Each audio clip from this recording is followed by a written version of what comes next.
नमस्कार साथियों, income tax का एक ऐसा रूल, अगर आप मैरिड हो और अपनी वाइफ को कैश देते हैं तो अब आपके लिए कैश देना महंगा पड़ जाएगा। जी हाँ दोस्तों, क्योंकि हो सकता है आपको इनकम टैक्स का नोटिस भी आ जाइए। क्या कहता है यह इनकम टैक्स का नया नियम, आइए जानते हैं डिटेल में। साथियों, आयकर विभाग के नियमों के अनुसार लोगों पर कई तरह के टैक्स लगाए जाते हैं। इन नियमों के पालन न होने पर आयकर विभाग कार्रवाई भी करता है। आयकर विभाग देखता है कि कहां किसके तरीके से कितना पैसा का यूज़ हो रहा है। आपको अपने वाइफ को पैसा देना अब भारी पड़ सकता है। देश में आयकर विभाग के नियम काफ़ी स्पष्ट हैं, लेकिन सभी को आयकर विभाग के नियमों की जानकारी नहीं है। आयकर विभाग के नियमों की जानकारी होना ज़रूरी है। अगर आपको जानकारी नहीं है तो आपको इन नियमों को अनदेखा करना भारी पड़ सकता है। हमें आयकर विभाग की कार्रवाई का सामना भी करना पड़ सकता है। देश में आयकर कानून के तहत हस्बैंड वाइफ के बीच अगर कैश का ट्रांजैक्शन होता है तो उन पर सीधे तरीके से कोई टैक्स, इनकम टैक्स नोटिस नहीं लगता है। ऐसे में कुछ और नियम भी है जिन्हें अगर आप जान लेते हैं तो आपको किसी भी प्रकार का फाइनेंशियल बाधाओं का सामना नहीं करना पड़ेगा। हस्बैंड वाइफ के बीच कैश लेन देन के ट्रांजैक्शन होना सामान्य बात है। बिन सोचे समझे अगर यह लेन देन अगर आप करते हो तो आपको कुछ चीज़ें समझने की काफ़ी ज़रूरत है ताकि इनकम टैक्स नोटिस आपके पास ना आए।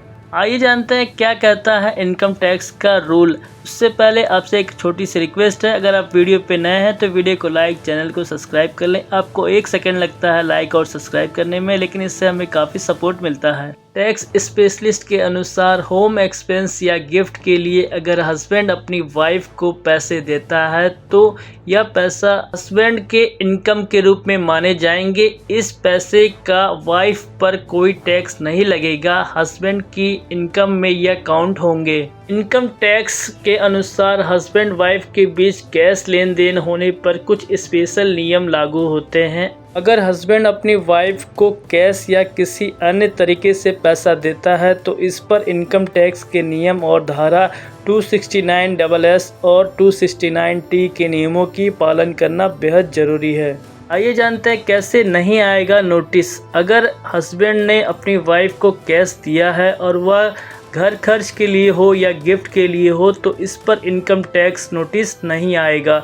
इसको हस्बैंड का इनकम माना जाएगा। अगर हस्बैंड का इनकम टैक्सेबल है तो हस्बैंड को नोटिस आएगा। ऐसा नहीं है कि वह घर खर्च के रूप में ज़्यादा रुपए दिखाकर टैक्स वसूल लेगा। आइए जानते हैं निवेश के लिए कैश देने पर क्या है नियम। अगर हस्बैंड वाइफ को रुपया देता है और वाइफ इसे निवेश करती है तो इसकी इनकम को ITR में दिखाना होता है। यह अमाउंट टैक्सेबल होगा और वाइफ को टैक्स देना पड़ेगा।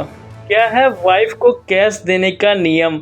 धारा 269(s) और 269(t) के प्रावधानों के अनुसार हस्बैंड और वाइफ के बीच कैश लेन देन पर कुछ सीमा निर्धारित है।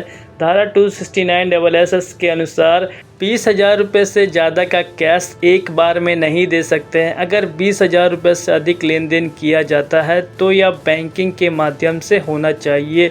अगर घर खर्च के लिए वाइफ को कैश दे रहे हैं तो इसके लिए कोई सीमा नहीं है। वाइफ को घर खर्च के लिए कितने भी अमाउंट दे सकते हैं, इस पर वाइफ पर कोई टैक्स नहीं लगता है। साथियों, ये था इनकम टैक्स का नियम। आपको इस नियम में क्या कहना है कमेंट सेक्शन में कमेंट करें और ऐसे ही इंफॉर्मेशन अपडेट्स के लिए वीडियो को लाइक, चैनल को सब्सक्राइब करें।